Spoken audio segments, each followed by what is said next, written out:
बिस्मिल्लाहिर्रहमानिर्रहीम। अस्सलाम वालेकुम नाज़रीन, आप यूट्यूब चैनल देख रहे हैं। मैं इमरान खान हूँ। आज अजीबोगरीब मंजर देखा पाकिस्तानियों ने और उसके ऊपर तनकीद भी हो रही है।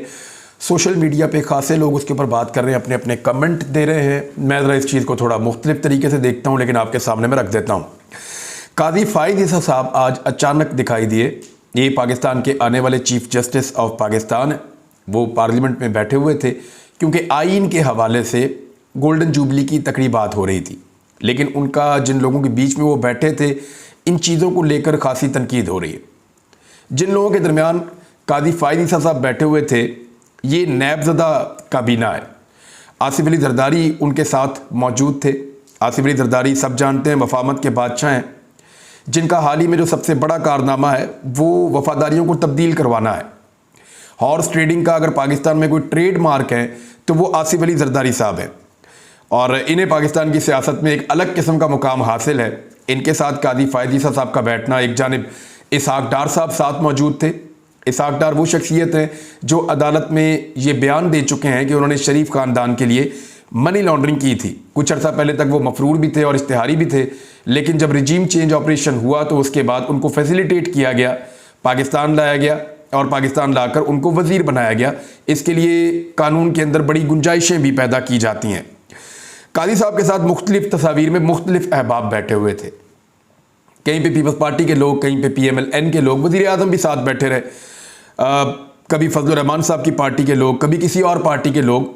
यानी ऐसा लग रहा था कि जैसे ये एक इजहार यकजहती है जो किया जा रहा है। बड़ी हैरत हुई है देखकर, मुझे भी बहुत हुई, पाकिस्तान के अंदर जो बाकी लोग हैं उनको भी बहुत हुई। बहुत सारे लोगों ने इस पर बहुत सारे नुकात उठाए हैं। अज़हर सिद्दीक साहब जो सीनियर लॉयर हैं, उनका ये कहना है काजी फ़ाइज़ ईसा साहब के यहाँ बैठने के बारे में कि पार्लियामेंट के असेंबली हॉल में मौजूद हैं। जस्टिस काजी फ़ाइज़ ईसा आज इस दिन पार्लियामेंट में मौजूद है, उसी पार्लियामेंट में मौजूद है जिसने सुप्रीम कोर्ट का एक आईनी हुक्म मानने से इनकार कर दिया है। ये एक सियासी खेल है जो खुलकर सामने आ चुका है।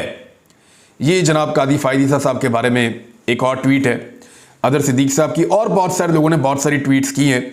अता तारड़ मौजूद हैं जी बिल्कुल काजी साहब के साथ ही। इस शख्स ने हाथ में आइन की किताब उठाकर गंदे इशारे किए थे। इसके बुजुर्गों ने, यानी रफ़ीक तारड़ साहब आपको याद होंगे, उनका ब्रीफ केस बड़ा मशहूर रहा माजी में, और वो मुबैना तौर पे जजेस को, अदालतों को मैनेज करते रहे, ख़रीदते रहे नवाज शरीफ साहब की ख्वाहिशात के मुताबिक। और उस दौर के जो पुराने सहाफ़ी हैं या जो तारीख़ को जानने वाले लोग हैं, वो ये किस्से आज भी सुनाते हैं और इसकी मिसालें देते हैं, और ये तल्ख़ हक़ाइक़ पाकिस्तान की तारीख़ का हिस्सा बन चुके हैं। अच्छा, सिद्दीक जान साहब ने भी एक नुक्ता उठाया बाद में, वो मैं आपको बता देता हूँ। जब ये तकरीब चल रही थी तो सिद्दीक जान ने ट्वीट किया, उन्होंने कहा कि जस्टिस काजी फ़ाइज़ ईसा, बिलावल, ज़रदारी और शहबाज शरीफ सब ऐवान से चले गए हैं। कन्वेंशन तो अभी तक जारी है। क्या अंदर कोई खुफिया मुलाकात हो रही है? क्या chief justice of Pakistan justice Umar Ata Bandial साहब के खिलाफ कोई नई साजिश तैयार हो रही है? ये सवालात उठाए सिद्दीक जान साहब ने। अब हो सकता है काजी फ़ाइज़ ईसा साहब को अंडरस्टैंडिंग ना हो या उनको कुछ और बताया गया हो, जब वो वहाँ पहुँचे तो सूरत हाल कुछ और हो। इसका हल्का सा तस्करा भी उन्होंने किया है। लेकिन दुनिया भर में जजेस को एक ख़ास किस्म की इज्जत हासिल रहती है, एक मुकाम हासिल रहता है, और इस तरह के लोगों के बीच में जजेस नॉर्मली नहीं बैठते। उनके लिए अलग इंतज़ाम किया जाता है, और यानी उनको एक मनसब के हिसाब से उनको मुकाम मिलना चाहिए था। लेकिन वो उन लोगों के बीच में बैठे जिनकी शोहरत, मैं ज़रा थोड़ी सी आपको बता देता हूँ। जो लोग शब खून मारकर रजीम चेंज ऑपरेशन के नतीजे में इक़्तिदार में आए, काजी फ़ाइज़ ईसा साहब आज उनके बीच में बैठे थे, जिन्होंने आते ही अपने तमाम केसेस फारी तौर पे ख़त्म करवाए। केसेस ख़त्म करवाने के लिए उन्होंने वो कवानीन ही ख़त्म कर दिए जिन कवानीन की वजह से वो गिरफ्त में आते थे। काजी फ़ाइज़ ईसा साहब आज उन लोगों के बीच में बैठे थे जिन्होंने साबिक वज़ीर आज़म पर 144 जाली मुकदमा दर्ज करवा रखे हैं।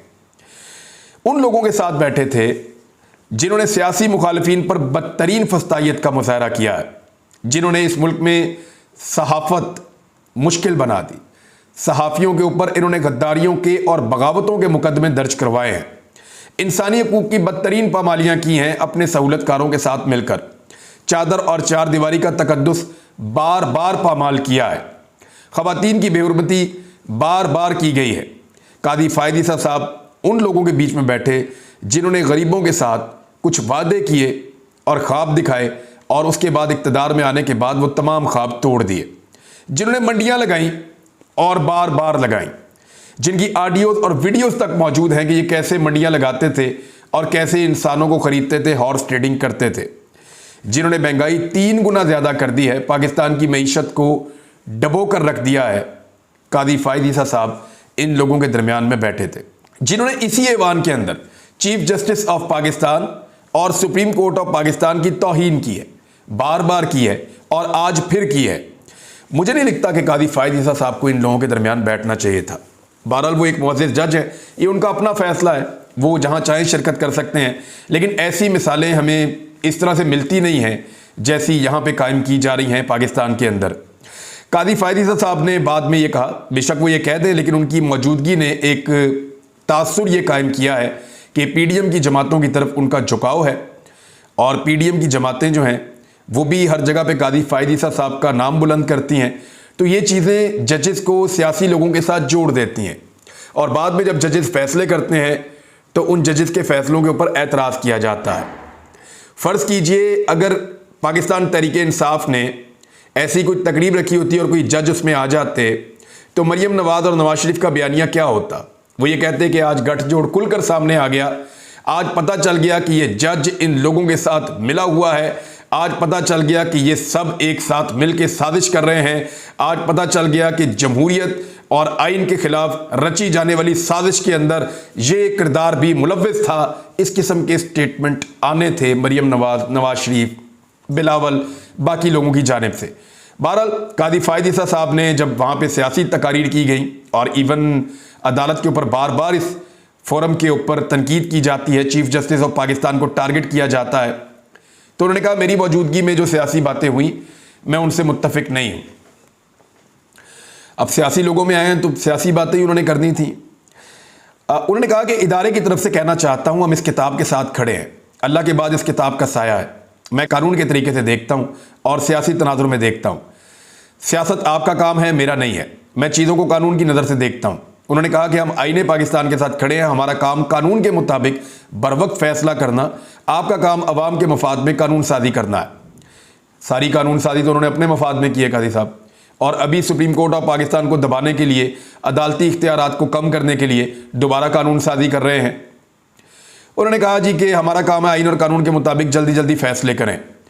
फिर कहा कि हम कभी कभी दुश्मनों से इतनी नफरत नहीं करते जितनी आपस में करते हैं, अपनी गलतियों और नादानियों को समझकर आगे बढ़ना चाहिए।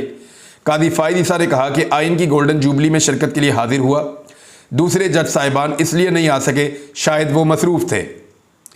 मैंने पूछा था क्या बातें होंगी, बताया गया आइन की बातें होंगी, मेरी मौजूदगी में जो सियासी बातें हुई उनसे मेरा कोई ताल्लुक़ नहीं है। और डिस्क्लेमर भी दे दिया कादी फायद ईसा साहब ने। उन्होंने कहा हो सकता है कि अगर यहाँ बैठने वाले अफराद के खिलाफ फैसला आ जाए तो आप कहें कि हमने तो आपको बुलाया था, फिर हमारे खिलाफ फैसला दिया, शायद मेरे खिलाफ तनकीद हो, हम दस्तूर के साथ खड़े रहेंगे और उसके मुताबिक काम करेंगे। देखिए कादी फायद ईसा साहब अब कोई भी फैसला करेंगे ना मुतनाज़ हो जाएगा मामला। पीडीएम के खिलाफ फैसला करेंगे तो कहा जाएगा कि स्कोर सेटल कर रहे हैं, बराबर कर रहे हैं, मसलियत है। इमरान खान के कोई भी फैसला सुनेंगे भी तो लोग कहेंगे कि नहीं, ये अब नहीं सुन सकते इसलिए कि इमरान खान के मुखालिफों के साथ जाकर बैठ गए हैं। अब इस सूरत हाल में मुझे नहीं लगता कि यानी अदालत को और कितना कंट्रोवर्शियल करना है। कादी फायद ईसा साहब का ये वाला फैसला तो मेरी बिल्कुल समझ से ही बाहर है, मुझे नहीं समझ आई कि ये क्या हुआ है। इसी फ्लोर के ऊपर खड़े होकर सुप्रीम कोर्ट ऑफ पाकिस्तान के मुअज़्ज़िज़ जज साहिबान की तौहीन बार बार की जा रही है, नाम ले लेकर, और वहां पे कादी फायद ईसा साहब आने वाले चीफ जस्टिस खड़े। अब जिन लोगों ने उनके साथ तस्वीरें और वीडियोस बना ली हैं, कल को उनके फैसले अदालतों में आएंगे तो क्या तासुर जाएगा। बहरहाल एक अजीब चीज़ हुई है आज, और बहुत सारे लोग पाकिस्तान में हैरान परेशान हो गए कि ये क्या हो गया। अब मुझे तो और कुछ समझ नहीं आ रही। 2007 में एक बुज़ुर्ग थे, उन्होंने मुझे एक बात की परवेज़ मुशर्रफ के बारे में। उन्होंने कहा कि अल्लाह मियाँ आसमान से उतर कर आके इंसान को नहीं मारते। ये उन्होंने एक मिसाल देते हुए मुझे कहा था। उन्होंने कहा बंदे की मत्ती मार देते हैं, फिर वो गलत फैसले करता है और वो फैसले उसके गले पड़ जाते हैं। बहरहाल ये एक बात मुझे वैसे ही याद आई, मैंने आपको बता दी। अब शहबाज शरीफ साहब के ज़ेर सदारत काबीना का इजलास फिर हुआ और इलेक्शन अखराजात से मुताल्लिक जो बिल है उसको अब पार्लियामेंट को भिजवा दिया गया है। इसहाक डार ने काबीना को समरी से मुताल्लिक ब्रीफिंग दी। काबीना से मंजूरी के बाद बिल को पार्लियामेंट में पेश कर दिया गया। चेयरमैन सेनेट ने बिल मुतल्लिका कायमा कमेटी के सुपुर्द करते हुए सेनेटर्स की तजावीज़ जुमेरात तक तलब कर दी है। टाइम जो है उसको अब बाय कर रहे हैं। कि 13-14 तारीख तक तो ये मिल गया, फिर आगे भी टाइम बाय करेंगे। तो इलेक्शन करवाने का ऐसा लगता है कि इनका मूड कोई नहीं है।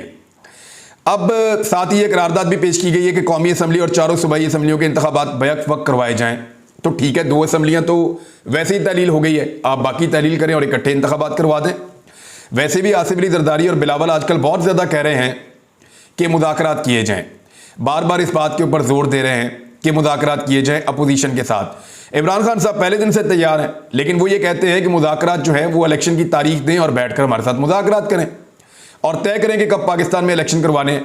क्योंकि इमरान खान साहब को ये लगता है कि जो मौजूदा हुकूमत है ये पाकिस्तान के मसाइल को हल नहीं कर पाएगी, बल्कि मसाइल बढ़ते चले जाएंगे।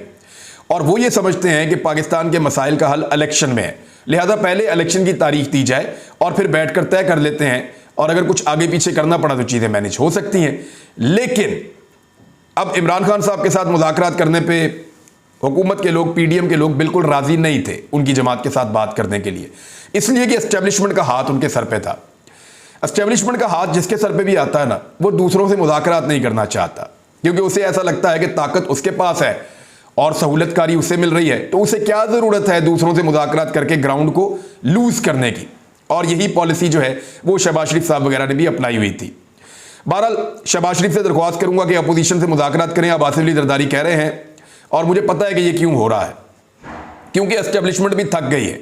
वो परेशान हो गए हैं कि सारा कुछ हमारे गले पड़ता जा रहा है, सियासतदानों से ज़्यादा बदनामी तो हमारी हो रही है। तो अब वो इनको कह रहे हैं कि यार खुदा का वास्ता मुज़ाकरात करके खुद ही इलेक्शन में आप लोग चले जाएं और इलेक्शन करवा लें। ये 4 महीने आगे पीछे की बात है, आप इलेक्शन के ऊपर एक दूसरे को राज़ी करें और जाकर इलेक्शन करवाएं, क्योंकि अब एस्टेब्लिशमेंट चाहती है कि मजीद बदनामी वो अपने सर पे ना ले।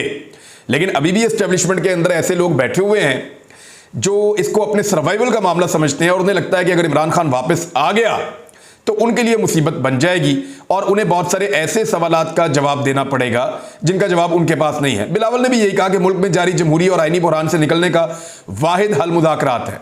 आईनी बुहरान तो वैसे है कोई नहीं, आईने पाकिस्तान के मुताबिक फैसला दे दिया है सुप्रीम कोर्ट ऑफ पाकिस्तान ने, और उसके मुताबिक इंतखाबात ही होने हैं, और वो भी 90 रोज़ के अंदर होने हैं। अब चंद नागुज़ीर वजूहात की बिना पर चंद रोज़ आगे चले गए हैं, लेकिन इंतखाबात तो 14 मई को होने हैं। अगर फंड जारी नहीं करते तो देखना यह है कि सुप्रीम कोर्ट ऑफ पाकिस्तान आज रात 12 बजे अदालत खोलती है या नहीं खोलती। होना तो यह चाहिए कि आज रात 12 बजे अदालत खोले और पूछे इलेक्शन कमीशन ऑफ पाकिस्तान से कि आपको फंड्स मिले या नहीं मिले। वो कहे नहीं मिले तो फौरी तौर पर सुबह सबको बुलाकर इनके ऊपर तौहीन अदालत की कार्रवाई शुरू की जाए। दूसरी जानिब फवाद चौधरी साहब ने या पाकिस्तान तहरीक इंसाफ ने एक मौक़िफ़ दिया है फंड जारी ना करने के हवाले से। उन्होंने कहा कि अगर वफाकी हुकूमत सुप्रीम कोर्ट के फैसले पर अमल नहीं करती और आज फंड्स नहीं देती तो वज़ीर आज़म और काबीना के अरकान 5 साल के लिए नाअहल हो सकते हैं, ये हो जाएंगे उन्होंने कहा, और इनके ऊपर मुकदमा बनेगा। फवाद चौधरी साहब का जो स्टेटमेंट है उसके मुताबिक इंतखाबात के लिए फ़ंड्स की फराहमी बराह रास्त ख़जाने से की जाती है। इसको पता क्या कहते हैं? इसको कहते हैं direct charge on consolidated funds. ये फवाद चौधरी साहब ने क्लेम किया है। मैंने इसको रिसर्च किया जाके और देखा कि मुख्तलिफ मुल्कों के अंदर ये क्या है, ये फ़ंड होता क्या है, पाकिस्तान में क्या है, इंडिया में क्या है, यूरोप में क्या है। ये जो कंसोलिडेटेड फंड्स होते हैं ना, direct charge on consolidated funds, ये वो फंड्स हैं जिनके लिए पार्लियामेंट की मंजूरी की ज़रूरत नहीं होती। ये डायरेक्टली हुकूमत इसकी मंजूरी देती है और ये फंड्स फौरी तौर पे जारी कर दिए जाते हैं।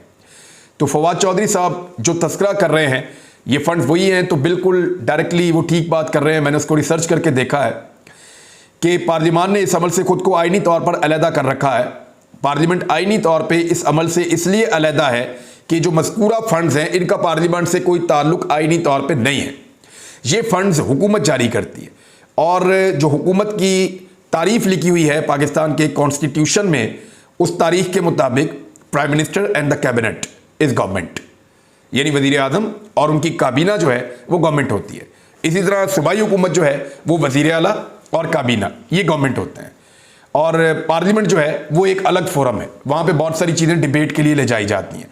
लिहाजा ये जो direct charge on consolidated funds हैं ये पार्लियामेंट में नहीं जाएंगे, इसकी मंजूरी काबीना दे देगी। अगर काबीना ने मंजूरी दे दी है तो ये फंड फौरी तौर पे इलेक्शन कमीशन ऑफ पाकिस्तान को जारी कर दिए जाने चाहिए, और पैसों का तो मसला ही कोई नहीं है। जितने भी आईनी माहिरीन है वो ये कह रहे हैं कि ये तो इतनी छोटी सी पीनट अमाउंट है कि गवर्नमेंट ये amount election commission of Pakistan को दे सकती है, और डायरेक्टली दे सकती है, इसके लिए कोई मसाइल नहीं है। अब सुप्रीम कोर्ट ऑफ पाकिस्तान इसके ऊपर क्या एक्शन लेती है, ये एक बड़ा सवाल है, पता चल जाएगा। एक और मुसीबत बन गई है जी हुकूमत के लिए। हुकूमत ने कोशिश की कि 1990 से लेके 2000 तक का जो रिकॉर्ड है वो पब्लिक ना करना पड़े, यानी 2001 तक का जो 1990 से लेकर रिकॉर्ड है तोशा खाना का, वो पब्लिक ना करना पड़े, क्योंकि लाहौर हाई कोर्ट ने हुक्म दिया हुआ था। इससे पहले वाला रिकॉर्ड तो इन्होंने मुबैना तौर पे टेम्पर्ड करके पेश कर दिया था ना, ये रिकॉर्ड देना नहीं चाह रहे थे कि इसमें बड़ा गंद घोला है पीपल्स पार्टी ने और नून लीग ने।